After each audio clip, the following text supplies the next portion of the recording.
Hello and welcome to another accounting tutorial where today we'll be covering the topic of prepayments and more specifically prepaid income. So what I want to do first is introduce you to the accruals concept because recording prepayments falls under this concept. Now the accruals concept in itself is quite straightforward. We're making sure as a business that we're matching the revenue or expenditure with the correct period. So unlike cash accounting where we record the transaction when the money is physically paid or received, in accruals accounting we're recording the transaction when the goods or services are acquired or take place. Now let's look at prepaid income in more detail. So prepaid income occurs when the business has received money for goods or services that they haven't yet supplied. In simple terms, the business has been paid money up front. They therefore owe the customer goods or services, and this is why prepaid income is classified as a liability to the business. Let's take a look at an example. Business A's financial year runs from January 2023 through to the end of December 2023 and has received £1,200 in December 2023 to run a training session that will take place in February 2024. Now, when preparing the accounts, they would need to record this as a prepayment of income. That would mean reducing the income in the December because they haven't yet provided the service. In this case, they haven't provided the training session. So just because they've received the money doesn't mean that it should be accounted for in the financial year 2023 because actually the service isn't until February 2024. The income should therefore be recognised in the period to which it relates, in this case February 2024. Within the financial accounts, prepaid income is deducted from the income account, therefore decreasing the value of the account. They are then shown as a current liability in the statement of financial position. This is to represent the amount of money that has been prepaid and therefore the value of goods or services still owed. The reason for dealing with prepayments in this way is to ensure that the profit or loss records the income that has been earned for the year instead of simply the amount that has been received. The double entry to record prepaid income is to debit the relevant income account, reducing the balance, and credit the prepaid income account to increase the business's liabilities.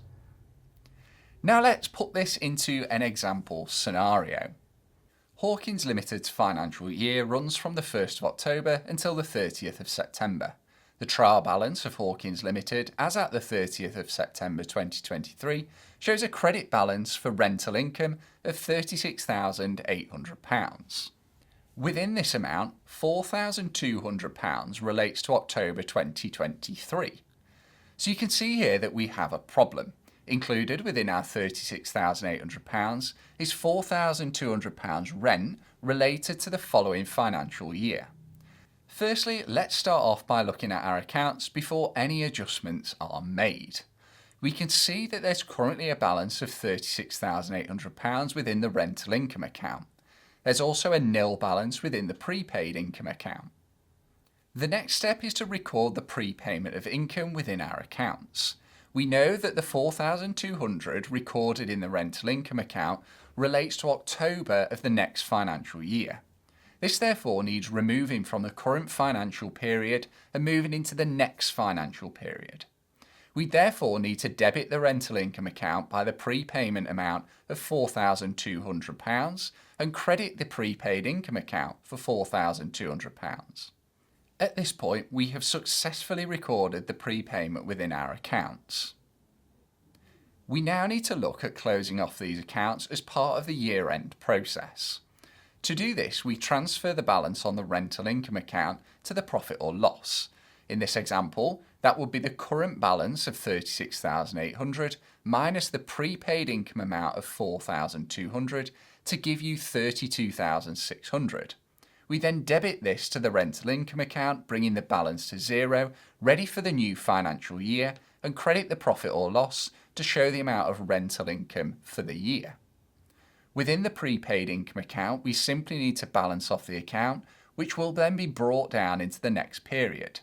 So how will this look in the new financial year? At the start of the next financial year, the prepayment is reversed. To do this, we credit the rental income account for £4,200 and debit the prepaid income account for £4,200. The effect of this is that we have a nil balance on our prepaid income account and a £4,200 credit balance in our rental income. So at this point, our prepaid income account is nicely tied off and we no longer have anything to do on this. We have also successfully moved our £4,200 rental income into October 2023, which is the period that it actually relates to. The final part that I'd like to show you here is how this would look within an extended trial balance. So using our example, we can see that the rental income has an existing balance of £36,800. We then record our prepaid income within the debit side of the adjustments column to show the decrease to the rental income account. We then enter it on the credit side of the adjustments column to show the liability for the prepaid income account. The existing balance minus the adjustment is then transferred to the profit or loss, and the prepaid income is shown as a liability within the statement of financial position. And that wraps up this video on prepaid income. I really hope you found the information here useful, and if you did, hit that like button and subscribe to the channel for more accounting videos. Thank you very much for watching. I'll catch you in the next one.